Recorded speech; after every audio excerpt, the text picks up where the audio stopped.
Everyday life science by সূচনা চ্যানেলে সকল শিক্ষার্থীদের স্বাগত। আজকে আমি তোমাদেরকে পড়াবো ক্লাস 11 এর সেমিস্টার 2 এর চ্যাপ্টার 14 পরিপাক এবং শোষণ। তো এই অধ্যায়ে আজকে যে টপিকটি আমি তোমাদেরকে পড়াবো সেটি হচ্ছে কার্বোহাইড্রেটের পরিপাক। তো এই কার্বোহাইড্রেটের পরিপাক পড়ানোর আগে আমি তোমাদেরকে কয়েকটি বিষয়ের কনসেপ্ট ক্লিয়ার করিয়ে দেব। সেই বিষয়গুলি কি? সেগুলি হচ্ছে পরিপাক, বিশোষণ এবং আত্তীকরণ। তো এই বিষয়গুলির কনসেপ্ট একেবারে ক্লিয়ার করে দেবো একেবারে সহজ পদ্ধতিতে। তার আগে ভিডিওটা কিন্তু স্কিপ না করে দেখতে থাকবে, চ্যানেলটিকে সাবস্ক্রাইব করে দেবে, এছাড়া ভিডিওটিকে চটপট তোমাদের বন্ধুদের কাছে শেয়ার করে দেবে। তাহলে চলো শুরু করে দিই। প্রথমে যে পয়েন্টটিতে আসছি সেটি কি বলতো? সেটি হচ্ছে পরিপাক। কি বললাম? সেটি হচ্ছে পরিপাক। তো পরিপাক কি? পরিপাক হচ্ছে একটি জৈব রাসায়নিক প্রক্রিয়া। কি বললাম? পরিপাক হচ্ছে কি?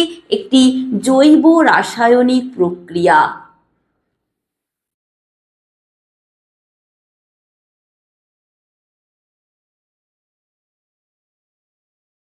তো এটি কার প্রভাবে হয়? কয়েক প্রকারের পাচক উৎসেচকের প্রভাবে এটি ঘটে থাকে। তাহলে কার দ্বারা সংঘটিত হয়? কয়েক প্রকারের, অর্থাৎ বিভিন্ন রকমের পাচক উৎসেচক, বিভিন্ন রকমের পাচক উৎসেচকের প্রভাবে এটি কিন্তু ঘটে থাকে। এই বিভিন্ন ধরনের যে পাচক উৎসেচক, এই বিভিন্ন ধরনের পাচক উৎসেচক এবার কি করে? অদ্রবণীয়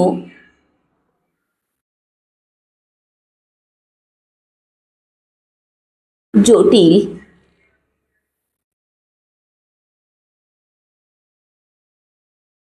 খাদ্যোপাদানকে কি করে? ভেঙে দেয়। খাদ্যোপাদানকে ভেঙে দেয়। ভেঙে দিয়ে কিসে পরিণত করে? পরিণত করে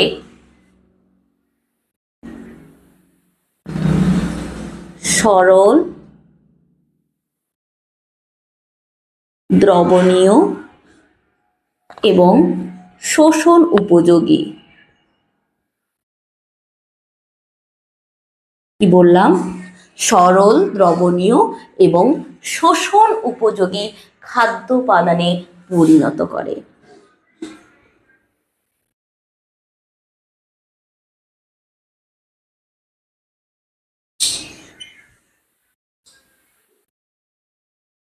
এটি হচ্ছে পরিপাক। তাহলে পরিপাক কি হলো? এটি কি? এটি হচ্ছে পরিপাক, যাকে আমরা ইংলিশে বলতে পারি ডাইজেশন। বললাম ডাইজেশন বা পরিপাক।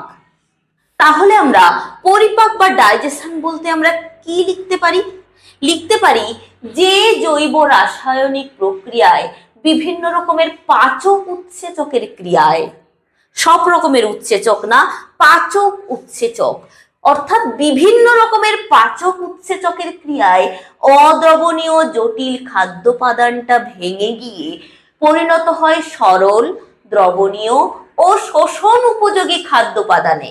একেই আমরা বলবো পরিপাক বা ডাইজেশন। ক্লিয়ার? তো এই পরিপাক বা ডাইজেশনের পরে আমরা যে পয়েন্টটিতে আসছি সেটি হচ্ছে অ্যাবসর্পশন বা বিশোষণ। তো আমরা বিশোষণ কাকে বলবো? বিশোষণ বা আমরা লিখতে পারি অ্যাবসর্পশন। এই অ্যাবসর্পশন বা বিশোষণ আমরা কাকে বলবো? দেখো, এই পরিপাক বা ডাইজেশনে সর্বশেষ যে উপাদানে পরিণত হলো সেটা কি উপাদান? সেটি হচ্ছে সরল, দ্রবণীয় এবং শোষণ উপযোগী যে খাদ্য উপাদান। এই সরল, দ্রবণীয়, শোষণ উপযোগী খাদ্য উপাদানটা কি হবে? কি বললাম? এই সরল, দ্রবণীয় এবং শোষণ উপযোগী খাদ্য উপাদানটা কিসে পরিণত হবে? এই খাদ্য উপাদানটা দেখো ক্ষুদ্রান্তের এপিথেলিয়ামের মধ্যে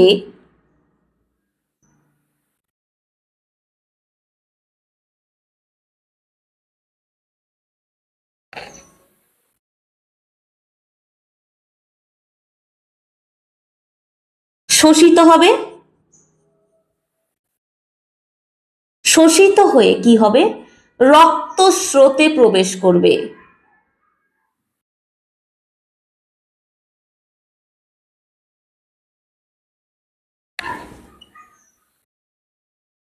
ক্লিয়ার? একেই আমরা বলবো বিশোষণ বা অ্যাবসর্পশন। দেখো তাহলে বিশোষণ বা অ্যাবসর্পশন আমরা কাকে বলবো? পরিপাক বা ডাইজেশনের যে সর্বশেষ যে পয়েন্ট, সেই সর্বশেষ পয়েন্ট হচ্ছে সরল, দ্রবণীয় এবং শোষণ উপযোগী খাদ্যোপাদান। এই সরল, দ্রবণীয়, শোষণ উপযোগী খাদ্যোপাদানটা যখন ক্ষুদ্রান্তের এপিথেলিয়ামের মধ্য দিয়ে শোষিত হয়, অর্থাৎ ক্ষুদ্রান্তের এপিথেলিয়াম দ্বারা শোষিত হয়ে সেটা রক্তস্রোতে প্রবেশ করে, তখন তাকে বলা হয় বিশোষণ বা অ্যাবসর্পশন। তাহলে বিশোষণ বা অ্যাবসর্পশন বুঝতে পারলে, বিশোষণ বা অ্যাবসর্পশন আর কিছুই না, আমাদের ডাইজেশনের ফলে যে খাদ্যোপাদানটা তৈরি হয় সেই খাদ্যোপাদানটা ক্ষুদ্রান্তের এপিথেলিয়ামের মধ্য দিয়ে, অর্থাৎ ক্ষুদ্রান্তের এপিথেলিয়াম দ্বারা শোষিত হয় এবং রক্তস্রোতে সেটি প্রবেশ করে। ক্লিয়ার? তো এরপরে যে পয়েন্টটিতে আসছি সেটি হচ্ছে অ্যাসিমিলেশন বা আত্তীকরণ।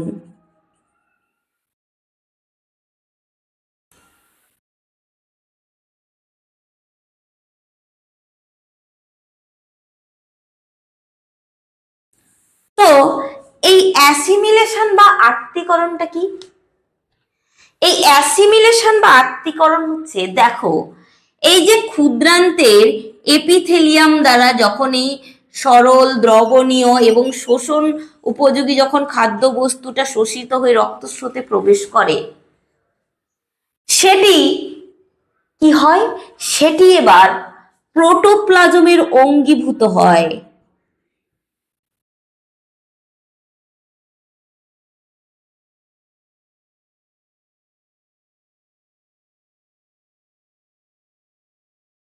প্রোটোপ্লাজমের অঙ্গীভূত হয় এবং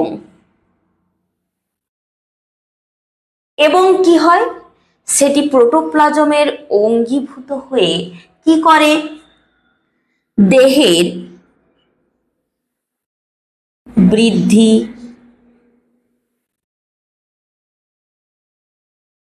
ক্ষয়পূরণ, দৈহিক গঠনের ইত্যাদি কাজে অংশগ্রহণ করে।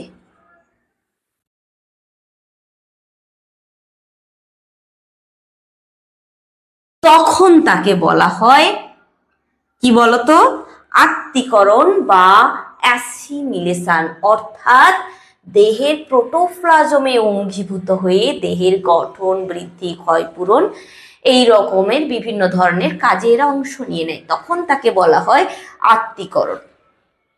অর্থাৎ আমরা যদি সহজ ভাষায় পরিপাক বলতে পারি, তো পরিপাক হচ্ছে আমরা যে জটিল খাদ্যোপাদান গ্রহণ করি তা কি হয়, শেষ পর্যন্ত সরল, দ্রবণীয় এবং শোষণ উপযোগী খাদ্যোপাদানে পরিণত হয়, তাই তো?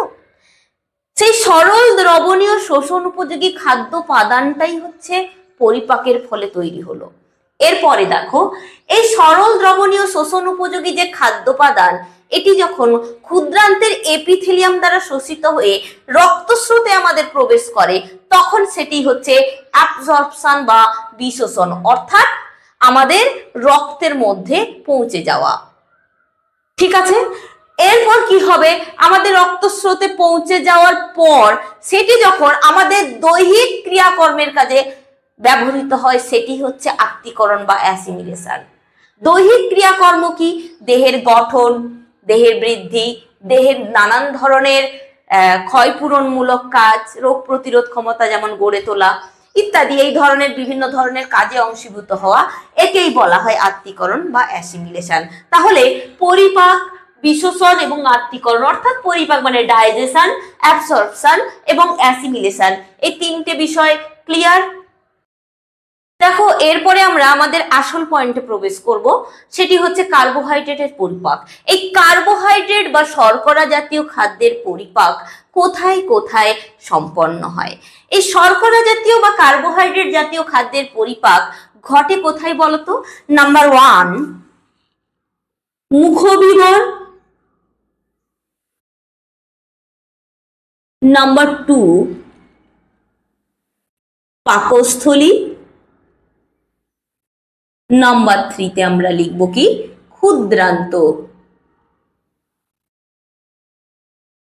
প্রথম পয়েন্টে আসছি, মুখবিবর। তো মুখবিবরে প্রধানত কার্বোহাইড্রেট বা শর্করা জাতীয় খাদ্যের পরিপাকটা সম্পন্ন হয়, তাই তো? তো মুখবিবরে এই কার্বোহাইড্রেট বা শর্করা জাতীয় খাদ্যের যে পরিপাকটা সম্পন্ন হয় যে উৎসেচকের দ্বারা, সেই প্রধান উৎসেচক বা একটি মাত্র সেই উৎসেচকটির নাম কি? সেই উৎসেচকটির নাম হচ্ছে কি বলতো? সেই উৎসেচকটির নাম হচ্ছে টায়ালিন। আচ্ছা, টায়ালিন স্পেলিংটা কি বলেছিলাম? পি দিয়ে শুরু হবে, পি দিয়ে শুরু হবে টায়ালিন। এই টায়ালিনের ইংরেজি স্পেলিংটা পি দিয়ে শুরু হবে, তাই তো? তো দেখো টায়ালিন কিভাবে মুখবিবরে এই জটিল খাদ্যবস্তুটাকে ভেঙে দেয়। প্রথমে টায়ালিন কাজ করে কার উপর বলতো? প্রথমে টায়ালিন কাজ করে সেদ্ধ শ্বেতসারের উপর।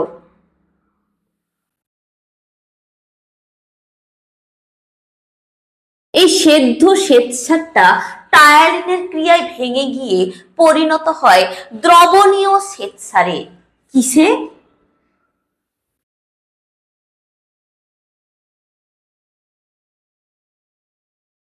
দ্রবণীয় শ্বেতসারে পরিণত হয়।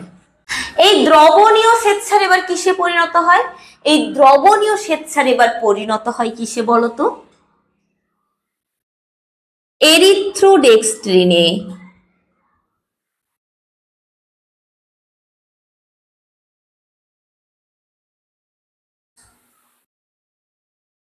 এরিথ্রোডেক্সট্রিন এবার কিসে পরিণত হয় বলতো?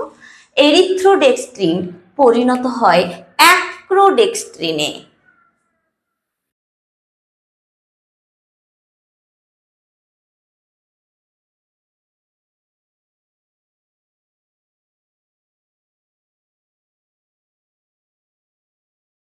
ক্লিয়ার? এই অ্যাক্রোডেক্সট্রিনটা এবার কিসে পরিণত হয়? এই যে অ্যাক্রোডেক্সট্রিন এবার পরিণত হয় লিমিট ডেক্সট্রিনে। কিসে পরিণত হয়? লিমিট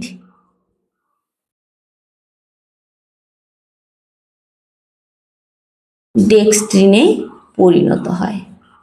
আচ্ছা, এই লিমিট ডেক্সট্রিন এবার কিসে পরিণত হয়?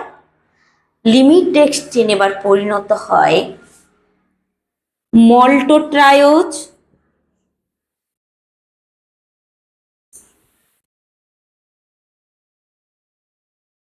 মল্টোজ,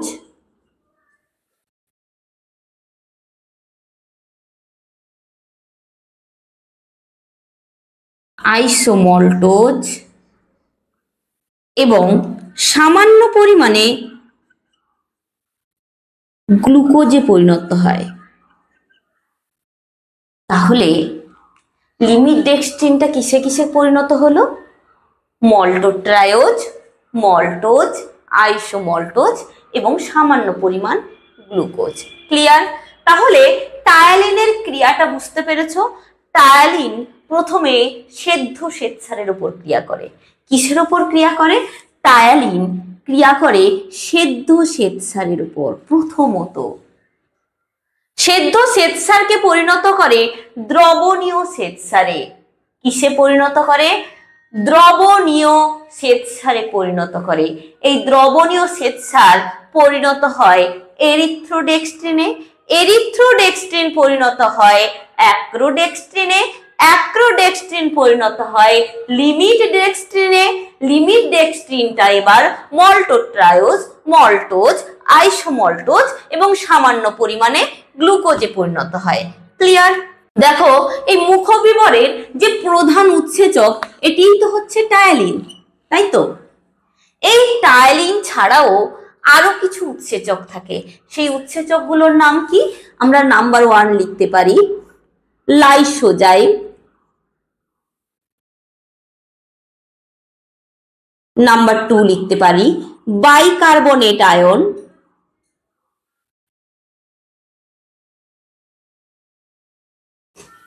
নাম্বার 3 কি লিখবো?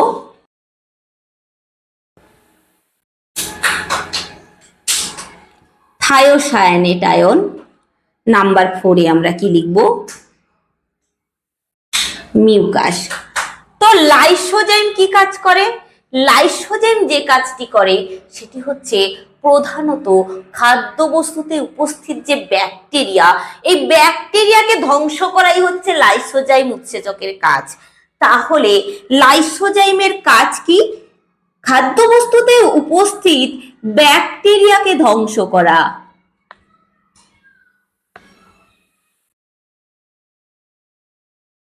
এই ব্যাকটেরিয়াকে ধ্বংস করাই হচ্ছে লাইসোজাইম উৎসেচকের কাজ। নাম্বার 2 এ আসছি বাইকার্বনেট আয়ন। এই বাইকার্বনেট আয়নের কাজ কি? বাইকার্বনেট আয়ন হচ্ছে খাদ্যবস্তুতে যে অংশে আম্লিক থাকে, অর্থাৎ যে সমস্ত খাদ্যবস্তুর যে পোর্শনগুলো আম্লিক থাকে সেই আম্লিক পোর্শনগুলোকে প্রশমিত করা, অর্থাৎ আম্লিক অংশকে প্রশমিত করা। তাহলে বাইকার্বনেট আয়নের ফাংশন কি হচ্ছে বলতো?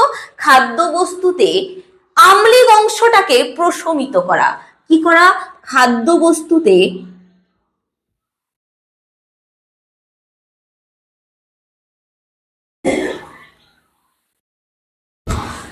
আম্লিক অংশকে প্রশমিত করা।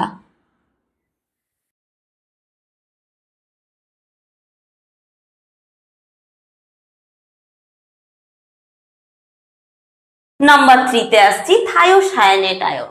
দেখো থায়োসায়ানেট আয়নের কাজ কি? আমরা দেখো আগেই পড়েছি যে লাইসোজাইম ব্যাকটেরিয়াকে ধ্বংস করে। এই ব্যাকটেরিয়া খাদ্যবস্তুতে যদি উপস্থিত থাকে তাহলে লাইসোজাইমটা ধ্বংস করে। আচ্ছা, খাদ্যবস্তুতে ব্যাকটেরিয়া ছাড়াও তো অন্যান্য জীবাণু থাকতে পারে, সেই ধরনের জীবাণুগুলোকে ধ্বংস করে এই থায়োসায়ানেট আয়ন। তাহলে থায়োসায়ানেট আয়নের কাজ কি? জীবাণু নাশ করা। কি করা? জীবাণু নাশ করা। এই জীবাণু নাশ করাই হচ্ছে থায়োসায়ানেট আয়নের ফাংশন। তো এর পরবর্তী পয়েন্টে আসছি মিউকাস। তো মিউকাসের কাজ কি? মিউকাস খাদ্যবস্তুকে আর্দ্র রাখে এবং দ্রবীভূত করতে সাহায্য করে। তাহলে মিউকাস কি করে? মিউকাস খাদ্যবস্তুকে আর্দ্র রাখে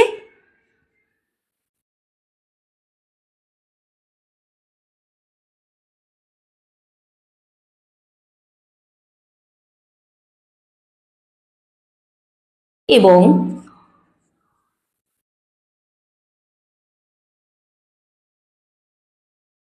দ্রবীভূত করতে সাহায্য করে। তাহলে দেখো আমাদের মুখবিবরে যে কার্বোহাইড্রেটের পরিপাক ঘটে, এই কার্বোহাইড্রেটের পরিপাকে উপস্থিত যে প্রধান উৎসেচক, সেই প্রধান উৎসেচকই হচ্ছে টায়ালিন। এই টায়ালিন ছাড়াও lysozyme, bicarbonate ion, thiocyanate ion, mucus উপস্থিত থাকে। ক্লিয়ার? এরপরে যে পয়েন্টটিতে আসছি পাকস্থলী। এই পাকস্থলীতে কি কার্বোহাইড্রেটের পরিপাক ঘটে? পাকস্থলীতে পাকস্থলীতে কিন্তু কার্বোহাইড্রেটের পরিপাক ঘটে না। তাহলে কি পাকস্থলীতে কার্বোহাইড্রেটের পরিপাক ঘটে না, কিন্তু একটা কন্ডিশন থাকে। সেই কন্ডিশনটা কি? পাকস্থলীতে HCl এর উপস্থিতিতে, কি বললাম? পাকস্থলীতে HCl এর উপস্থিতিতে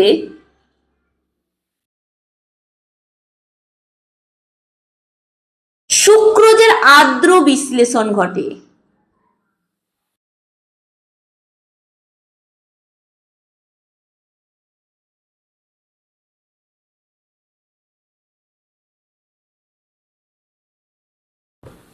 তাহলে কি বললাম, পাকস্থলীতে কার্বোহাইড্রেট বা শর্করা জাতীয় খাদ্যের পরিপাক ঘটে না, কিন্তু এই পাকস্থলীতে HCl এর উপস্থিতিতে, কার উপস্থিতিতে, HCl এর উপস্থিতিতে সুক্রোজ, কার বললাম, সুক্রোজ, এই সুক্রোজের আর্দ্র বিশ্লেষণ ঘটতে দেখা যায়।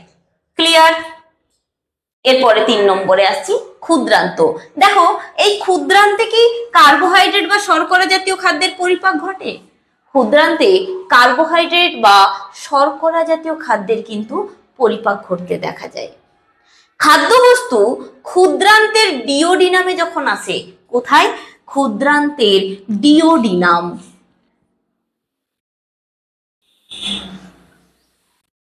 খাদ্যবস্তু ক্ষুদ্রান্তের ডিওডিনামে এসে পৌঁছালে সেখানে কার কার সাথে মেশে? সেখানে মেশে পিত্ত, অগ্নাশয় রস,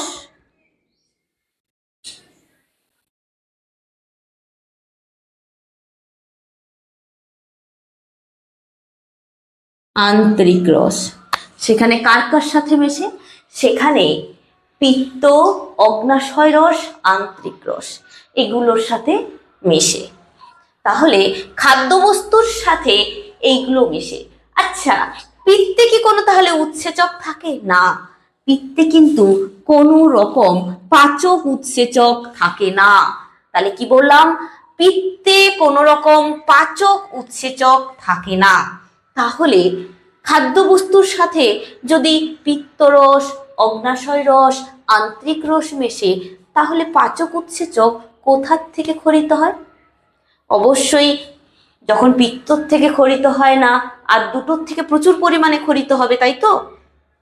কিন্তু দেখো এই অগ্নাশয় রসের থেকে, এই যে অগ্নাশয় রস খাদ্যবস্তুর সাথে মেশে, এই অগ্নাশয় রসের থেকে কিন্তু একটি মাত্র উৎসেচক অর্থাৎ পাচক উৎসেচক খরিত হয়। সেই পাচক উৎসেচকটির নাম হচ্ছে কি বলতো? সেই পাচক উৎসেচকটির নাম হচ্ছে প্যানক্রিয়াটিক অ্যামাইলেজ।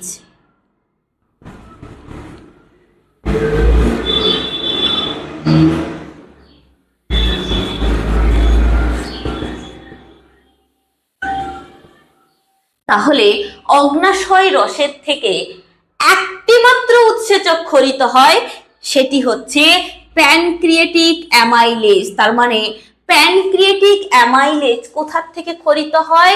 প্যানক্রিয়াটিক অ্যামাইলেজ নামক যে পাচক উৎসেচক, এটি খরিত হয় কিন্তু অগ্নাশয় রসের থেকে। ক্লিয়ার? এরপরে দেখো আন্তরিক রস। এবার আন্তরিক রসের থেকে তাহলে কি এরকম একটাই পাচক উৎসেচক খরিত হয়? না, এই আন্তরিক রসের থেকে কিন্তু নানান ধরনের অর্থাৎ বেশিরভাগ পাচক উৎসেচকই ক্ষুদ্রান্তের এই আন্তরিক রসের থেকেই খরিত হয়। তো আন্তরিক রসের থেকে কোন কোন পাচক উৎসেচকগুলো খরিত হয়? এই আন্তরিক রসের থেকে যে পাচক উৎসেচকগুলি খরিত হয় সেগুলি হচ্ছে নাম্বার 1 ইন্টেস্টিনাল অ্যামাইলেজ,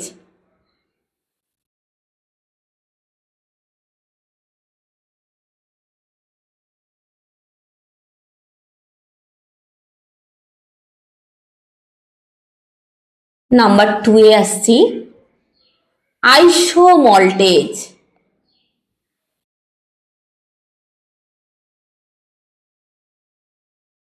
নাম্বার 3 তে আসছি মল্টেজ, নাম্বার 4 এ আসছি সুক্রেজ, নাম্বার 5 এ আসছি ল্যাকটেজ, নাম্বার 6 এ আসছি অলিগো, আলফা 1,6, গ্লুকোসাইডেজ। ক্লিয়ার? তাহলে আন্তরিক রসের থেকেই দেখো কার্বোহাইড্রেট পরিপাককারী বেশিরভাগ উৎসেচকই এই আন্তরিক রসের থেকে খরিত হয়, তাই তো? কি কি উৎসেচক ক্ষরিত হয়? Intestinal amylase, isomaltase, maltase, sucrase, lactase, oligo alpha 6 glucosidase. এইরকম উৎসেচকগুলো কিন্তু বা এই 6টি উৎসেচকই কিন্তু আন্ত্রিক রসের থেকে ক্ষরিত হয়। দেখো, এই ইন্টেস্টিনাল অ্যামাইলেজ সেদ্ধ শ্বেতসারের ওপর ক্রিয়া করে এবং সেদ্ধ শ্বেতসারকে মল্টোজে পরিণত করে। ক্লিয়ার? আইসোমল্টেজ কার উপর ক্রিয়া করে? আইসোমল্টেজ মল্টোজকে গ্লুকোজে পরিণত করে। আর মল্টেজ কার উপর ক্রিয়া করে? মল্টেজ মল্টোজকে 2 অণু গ্লুকোজে পরিণত করে। 4 নম্বরে আসছি সুক্রেজ। সুক্রেজ সুক্রোজকে গ্লুকোজ এবং ফ্রুক্টোজে পরিণত করে। নাম্বার 5-এ আসছি ল্যাকটেজ। ল্যাকটেজ ল্যাকটোজ বা দুধ না। নাম্বার 4-এ আসছি সুক্রেজ। এই সুক্রেজ সুক্রোজকে গ্লুকোজ এবং ফ্রুক্টোজে পরিণত করে। নাম্বার 5-এ আসছি ল্যাকটেজ। ল্যাকটেজ ল্যাকটোজ বা দুগ্ধ শর্করা। এই ল্যাকটোজ বা দুগ্ধ শর্করাকে গ্লুকোজ এবং গ্যালাক্টোজে পরিণত করে। নাম্বার 6-এ আসছি অলিগো আলফা 16 গ্লুকোসাইডেজ। এই অলিগো আলফা 16 গ্লুকোসাইডেজ কি করে? আইসোমল্টেজকে গ্লুকোজে পরিণত করে। নাম্বার 6-এ আসছি অলিগো আলফা 16 গ্লুকোসাইডেজ। এই অলিগো আলফা 16 গ্লুকোসাইডেজ এটি কি করে? এটি কিন্তু আইসোমল্টোজকে, কাকে? এই আইসোমল্টোজকে পরিণত করে গ্লুকোজকে। কিসে পরিণত করে? আইসোমল্টোজকে পরিণত করে গ্লুকোজে। ভুল হয়ে গেল না রে বাবা? গ্লুকোজকে বলেছি না? হবে না। নাম্বার 6-এ আসছি অলিগো আলফা 16 গ্লুকোসাইডেজ। এই অলিগো আলফা 16 গ্লুকোসাইডেজ এই যে এনজাইম বা পাচক উৎসেচক, এই পাচক উৎসেচকটা কার উপর ক্রিয়া করে? ক্রিয়া করে আইসোমল্টোজের উপর। এই আইসোমল্টোজকে ভেঙে পরিণত করে কিসে? গ্লুকোজকে। আইসোমল্টোজকে ভেঙে পরিণত করে গ্লুকোজে। কোন উৎসেচক? Oligo alpha 16 glucosidase. ক্লিয়ার? তাহলে পাচক উৎসেচক হিসেবে দেখো আন্ত্রিক রসের